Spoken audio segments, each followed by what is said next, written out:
आज देश भर में जिस मुद्दे को लेकर चर्चा तेज हो रही है, वो सिर्फ एक प्रशासनिक प्रक्रिया नहीं रह गया है, बल्कि करोड़ों लोगों की भावनाओं से जुड़ा विषय बन चुका है।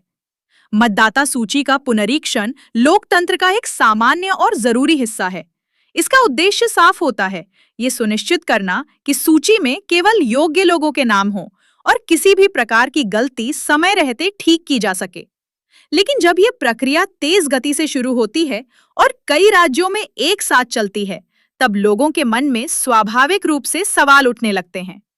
आज गांवों से लेकर शहरों तक एक अलग हलचल दिखाई दे रही है। कोई पुराने कागज ढूंढ रहा है, कोई स्कूल का रिकॉर्ड तलाश रहा है, तो कोई पंचायत या सरकारी कार्यालय जाकर जानकारी जुटा रहा है। कई परिवार अपने बुजुर्गों के साथ बैठकर बीते समय की यादों को जोड़ने की कोशिश कर रहे हैं। ये सिर्फ दस्तावेज इकट्ठा करने की प्रक्रिया नहीं है, ये अपने जीवन के अस्तित्व और निरंतरता को साबित करने की एक भावनात्मक कोशिश भी बन गई है। सबसे पहले एक बुनियादी बात समझना जरूरी है। मतदाता सूची का पुनरीक्षण लोकतंत्र को मजबूत करने का हिस्सा है। लेकिन जब लोगों को ये महसूस होने लगता है कि उनसे ऐसे दस्तावेज मांगे जा सकते हैं जो दशकों पहले बने ही नहीं थे, तब चिंता बढ़ना स्वाभाविक है। खास तौर पर उन लोगों के लिए जिनका जन्म 70 या 80 के दशक में हुआ या उससे पहले। उस समय न तो हर जन्म अस्पताल में दर्ज होता था और न ही हर परिवार जन्म प्रमाण पत्र बनवाता था। गांव में घर पर प्रसव आम बात थी। रिकॉर्ड स्थानीय स्तर पर रखे जाते थे और कई बार व्यवस्थित रूप से सुरक्षित नहीं रह पाते थे। डिजिटल व्यवस्था का तो सवाल ही नहीं था। आज जब समय बदल चुका है और कागजी प्रमाणों का महत्व बढ़ गया है, तब अतीत की यही वास्तविकताएं लोगों में असुरक्षा की भावना पैदा कर रही हैं। लेकिन यहाँ एक महत्वपूर्ण सच्चाई समझना बेहद जरूरी है। नागरिकता किसी अफवाह या सोशल मीडिया संदेश से तय नहीं होती। ये कानून द्वारा निर्धारित स्थिति है और कानून किसी एक कागज पर नहीं, बल्कि उपलब्ध प्रमाणों के समग्र मूल्यांकन पर आधारित निर्णय करता है। यदि किसी व्यक्ति का जन्म निर्धारित समय सीमा से पहले भारत में हुआ है, तो वो जन्म से नागरिक माना जाता है। इसलिए किसी एक दस्तावेज की अनुपस्थिति का मतलब ये नहीं है कि सब कुछ खत्म हो गया।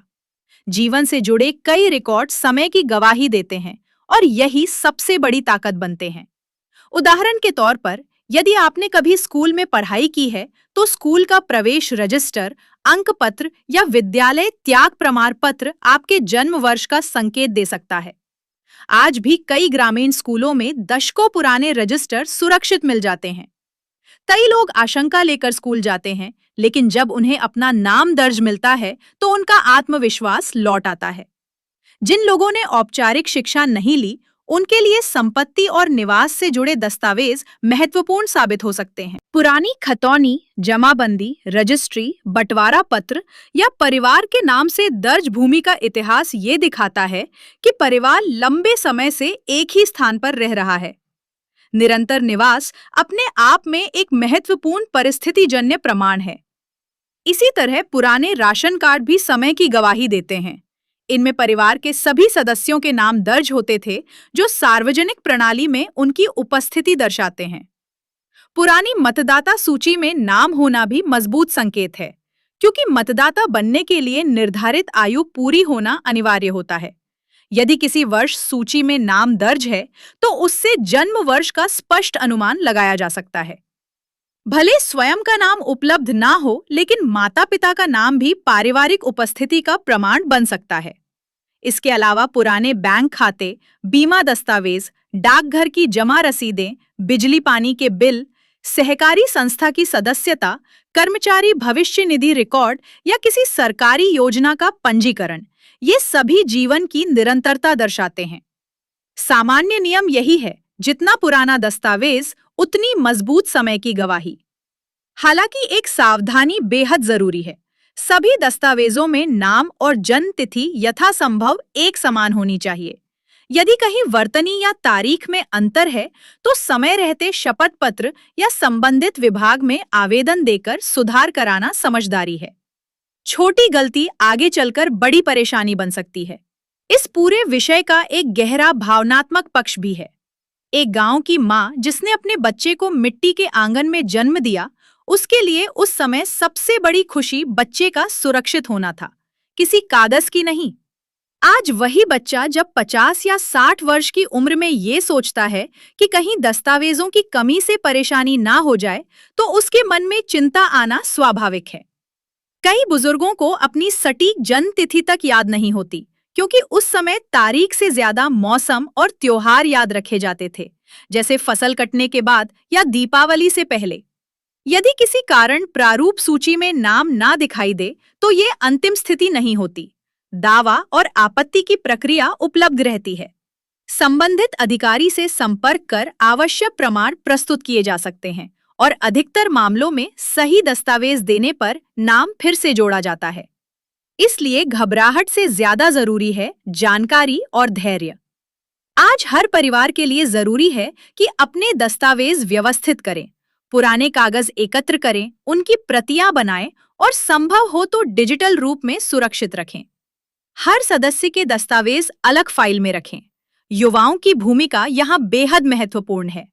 जो पढ़े लिखे हैं और इंटरनेट का उपयोग कर सकते हैं, वे बुजुर्गों की मदद करें, सूची जांचने में, फॉर्म भरने में और जानकारी डाउनलोड करने में।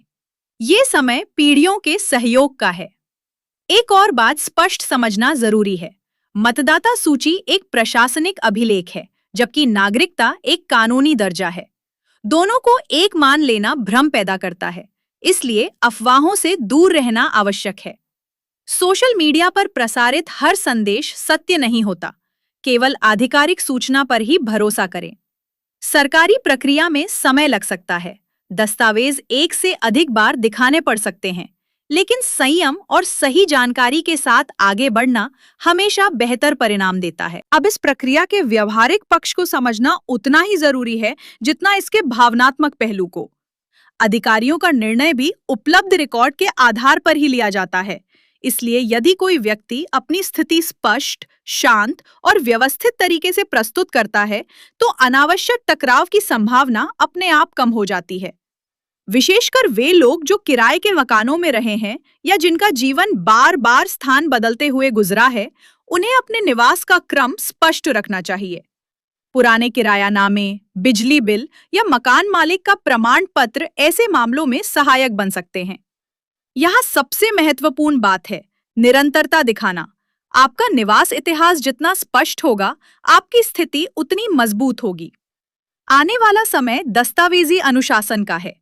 बच्चों के जन्म का समय पर पंजीकरण कराना, पहचान पत्र अद्यतन रखना और पता बदलने पर संशोधन कराना केवल आज की जरूरत नहीं, बल्कि अगली पीढ़ी को भविष्य की परेशानियों से बचाने का उपाय भी है। लेकिन इस पूरे विषय की असली चुनौती केवल दस्तावेज जुटाने की नहीं है, बल्कि उस डर को संभालने की है जो मन में घर कर लेता है।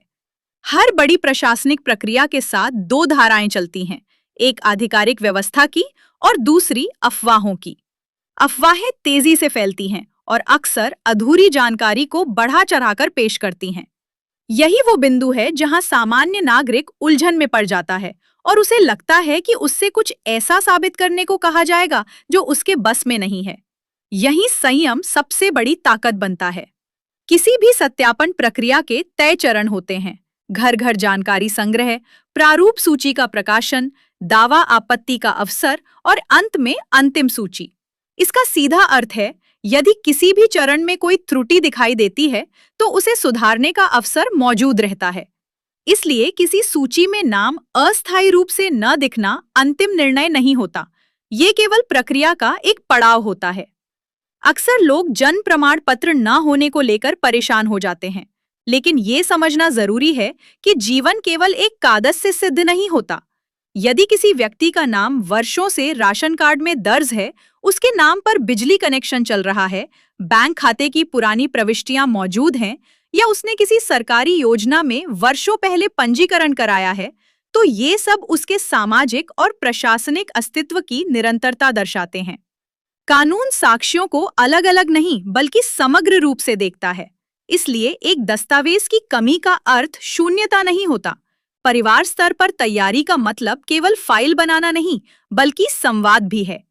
अक्सर पुराने कागज घर के अलग-अलग हिस्सों में बिखरे होते हैं। जमीन की रसीद कहीं, राशन कार्ड की प्रति कहीं, पुराना पहचान पत्र किसी संदूक में। जब परिवार साथ बैठकर इन्हें एक जगह इकट्ठा करता है, तो केवल दस्तावेज नहीं जुड़ते, बल्कि पीढ़ियों की स्मृतियां भी एक सूत्र में बंध जाती हैं। यहाँ युवाओं की भूमिका निर्णायक हो जाती है। जो तकनीक समझते हैं, वे बुजुर्गों की सहायता करें, ऑनलाइन नाम जांचने में, फॉर्म डाउनलोड करने में, दस्तावेज स्कैन कर सुरक्षित रखने में और आवश्यक सुधार प्रक्रिया समझने में। मानसिक तैयारी भी उतनी ही आवश्यक है। सरकारी प्रक्रिया में समय लग सकता है, कतार लग सकती है, कई बार कार्यालय जाना पड़ सकता है, लेकिन धैर्य बनाए रखना समाधान की दिशा में सबसे प्रभावी कदम है।